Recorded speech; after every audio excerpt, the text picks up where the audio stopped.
தாய் வீடு ஏப்ரல் 2026. கண்ணூறு. கண்டவையும் காணாதவையும். எழுதியவர் பாக்கியநாதன் அகிலன். வாசிப்பவர் ஆனந்தராணி பாலேந்திரா. ஜிப்பா ஜுப்பா நேஷனல்.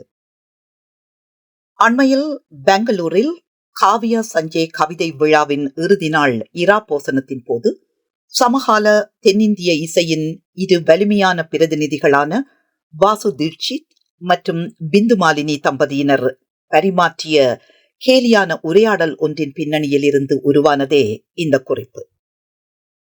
நாம் அமர்ந்திருந்த உணவு மேசையில் கன்னட, தமிழ், மலையாளம் பேசும் நண்பர்கள் அமர்ந்திருந்தனர்.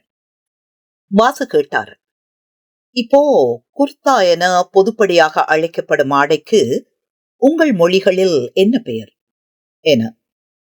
தமிழக தமிழர்களும் மலையாளிகளும் ஜிப்பா என்றார்கள். கன்னடத்தில் ஜிபா என்றார்கள். தெலுங்கில் அது ஜுப்பா என்றார்கள். இறுதியாக வாசு என்னிடம் கேட்டார், உங்கள் ஊரில் என்ன என்று கூறுவீர்கள்? நான் சொன்னேன், நேஷனல். நேஷனலா? எல்லோரும் ஒரு சேர சிரித்தார்கள். Yes, it is NATIONAL, national என்றேன் மறுபடியும்.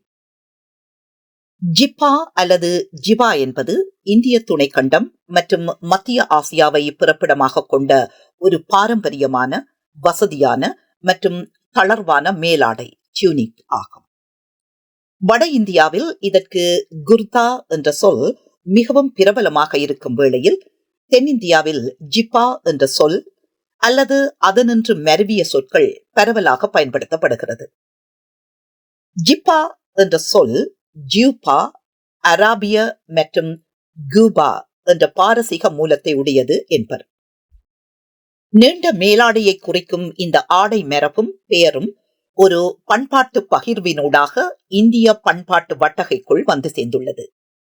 ஆனால் இதற்கு முன்பே ஜிப்பா வகை ஆடையை பண்டைய இந்திய சிற்பங்களில் இனம் காட்டுவோரும் உளர்.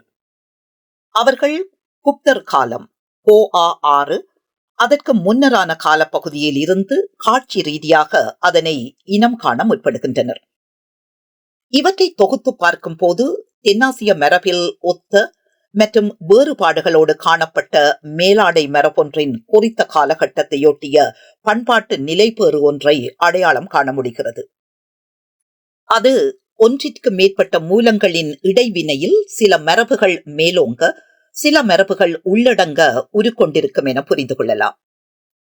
அதேவேளை இந்த விவாதத்துள் இன்று மேலோங்கியுள்ள இஸ்லாமிய எதிர்ப்பு, இஸ்லாமிய பண்பாட்டு வரலாற்று நீக்கத்தை மையமாக கொண்ட இந்து அடிப்படைவாத அலையும் செயற்படுகிறது என்பதில் ஐயமில்லை.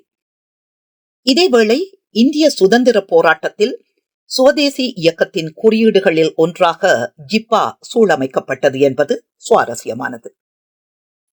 பிரித்தானிய ஆடைகள் துணிகளுக்கு எதிராக காந்தி கையால் நூற்றெடுக்கப்பட்ட காதி துணியை முன்னிறுத்திய போது 1918 காதியாலான ஜிப்பா மேற்படி காலனிய எதிர்ப்பின் ஆடை வடிவமாயும் சுயமரியாதையின் சின்னமாகவும் காட்சி நிலைப்படுத்தப்பட்ட எதிர்ப்பின் பிரகடனமாயும் நிலை பெற்றது. அது சுதந்திர போராட்ட அலையின் காட்சி ரீதியான தோழமை உணர்வின் சாலிடாரிட்டி பகுதியாயும் சாதி, மதம், இனத்துவம், வர்க்க வேறுபாடு கடந்த சமத்துவத்தின் பகிரப்பட்ட நடத்தை முறையாகவும் அமைந்தது. இன்னொரு வகையில் ஜிப்பாவும் வேட்டியும் இந்திய தன்மையின் அடையாளமாக உருவாகின. பின்காலனிய இந்தியாவின் பிரதான நடப்பு வழக்காகவும் ஃபேஷன் ஆகின. சுவாரஸ்யமானது என்னவெனில், மேற்படி ஜிப்பா நேஷனல் என இலங்கையில் பெயரிட்டு அழைக்கப்பட்டமையும் இலங்கையின் கட்சி தேசியவாதத்தின் அங்கமாக நிலை கொண்டமையும் ஆகும். இலங்கையில் பௌத்த மறுமலர்ச்சியாளரான அநாகரிக தர்மபாலா 1898 ஆடை சீர்திருத்த சங்கம் ஒன்றை நிறுவி அதனூடாக மேற்கத்தேய ஆடைகளுக்கு எதிராக ஆரிய சிங்கள ஆடைகளை ஆண்களுக்கும் பெண்களுக்கும் பிரயோகித்தார். அதன்படி ஆண்களுக்கு சாரத்தையும் பனியனையும் அவர் முன்வைத்தார். 1906 அவரது பத்திரிகையான சிங்கள பௌத்தைய சுதேசிய ஆடைகள் பற்றி தொடர்ச்சியாக பிரச்சாரம் செய்தது என்பதுடன் ஆடை என்பதை தேசிய பெருமையின் வடிவம் எனவும் அவர் கூறினார். அவருக்கு சற்று பின்னால் கோட்பாட்டு ரீதியாக சுதேசிய ஆடை என்கிற நிலைப்பாட்டை உடைய இலங்கையின் சுதந்திரத்திற்கு பிற்பட்ட தேசிய அரச இயந்திரத்திற்கு அந்தந்த ஆடை மரபிலிருந்து ஒரு புதுப்பிக்கப்பட்ட அப்டேட்டட் வெர்ஷன் ஆஃப் ட்ரெஸ் ஆடை தேவைப்பட்டது. அது ஒரு வகையில் வர்க்க ரீதியான வேறுபாடுகளுடன் அதிகபட்சம் கண்ணுக்கு தெரியாமல் தொடர்பு பட்டிருந்தது என கூற முடியும். அது சாதாரண சிங்களவரிலிருந்து காமன் மேன், வர்க்க மேல் உயர்வு பெற்ற மத்தியதர மேட்டுக்குடி சிங்களவர்களுக்கான ஒரு சுதேசிய ஆடையை நாடி நின்றது.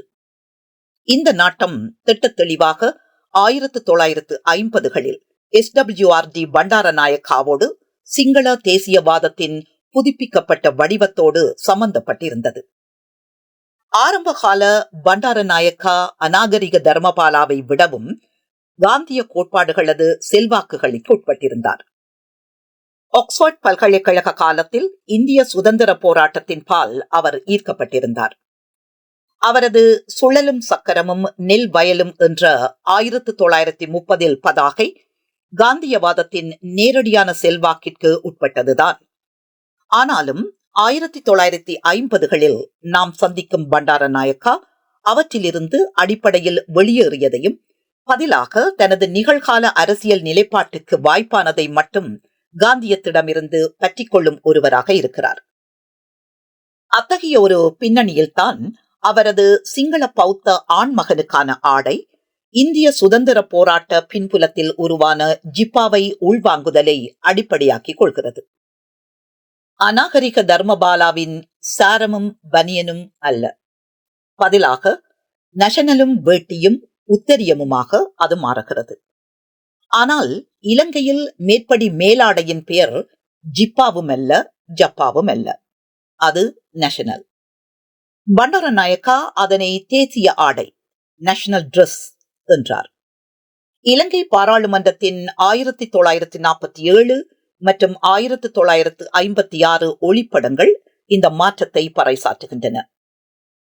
பிரேமசாரே எப்பசிங்கே பண்டாரநாயக்காவை சாதாரண மனிதரின் யுகத்தை உருவாக்கியவர் என்று கூறினாலும் அநாகரிக தர்மபாலாவின் சாரமும் பனியனுக்கும் பண்டாரநாயக்காவின் வேட்டி ஜிப்பா நேஷனல் என்பதற்கும் இடையில் கண்டிப்பாக ஒரு வர்க்க பிரிகோடு உண்டு. மேற்படி ஆடை தேசிய ஆடையாக பிரகடனமான போது அதன் அடிப்படையிலிருந்து மேற்படி மேலாடை வடிவம் இலங்கையில் ஜிப்பாவாக அல்லாமல் நேஷனலாகி நேஷனல் ஷர்ட் பிறந்தது. சிங்களத்தில் அது ஜாதிக பனியாமா என்றும் கூறப்படுவதுண்டு. ஆனால் ஜனரஞ்சக ரீதியாக அது நேஷனல் என்றே பெரிதும் கூறப்படுகிறது. அது இன்னொரு வகையில் இந்த பெயர் இலங்கையின் உள்ளூர் வயமாக்கமும் தேசியவாதமும் எந்த அளவிற்கு மேற்கு வயப்பட்டது என்பதை எடுத்துக்காட்டும் ஒன்றாகவும் உள்ளது. இதேவேளை நேஷனல் என்ற ஜனரஞ்சக பிரயோகத்திற்கு அப்பால் சிங்களவர்களிடம் ஜாதிக பனியம என்ற ஒரு பிரயோகம் இருப்பதைப் போல ஈழத் தமிழர்களிடம் மேற்படி ஆடையை குறைக்க வேறு ஒரு சொல் கிடையாது. அது ஈழத் தமிழர்களிடம் நேஷனல் தான். அப்படியானால் சிங்களவர்களை விடவும் ஈழத் தமிழர்களிடம் மேற்குமயமாகி இருத்தல் அதிகபட்சம் உள்ளது என கொள்ள முடியுமா? இந்த இடத்தில் இந்திய உளவியலாளரும் சமூகவியலாளருமான அசிஸ் நந்தியின் காலனியம் பற்றிய பார்வை முக்கியத்துவமுடையதாக தோன்றுகிறது. அவர் காலனித்துவம் என்பது வெறும் அரசியல் அல்லது பொருளாதார அடக்குமுறை மட்டுமல்ல, பதிலாக அது ஒரு மனதின் காலனித்துவம் என்று வாதிடுகிறார். இது தனி மனிதர்களின் அக அடையாளங்களையும் பண்பாட்டு சுய பிம்பங்களையும் முழுமையாக உருமாற்றுகிறது என்பதே அவரது கருத்தின் சாரமாகும். The intimate enemy, Loss and Recovery of Self Under Colonialism by Ahis Nandi, 1983.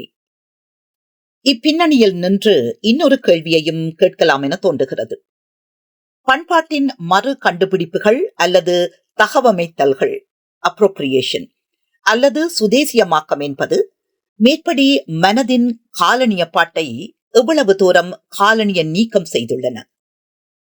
அல்லது சுதேசியமயமாக்கம் என்ற சட்டகமே காலனியமயப்பட்டுள்ளதா நாம் அறியாமலே? நன்றி.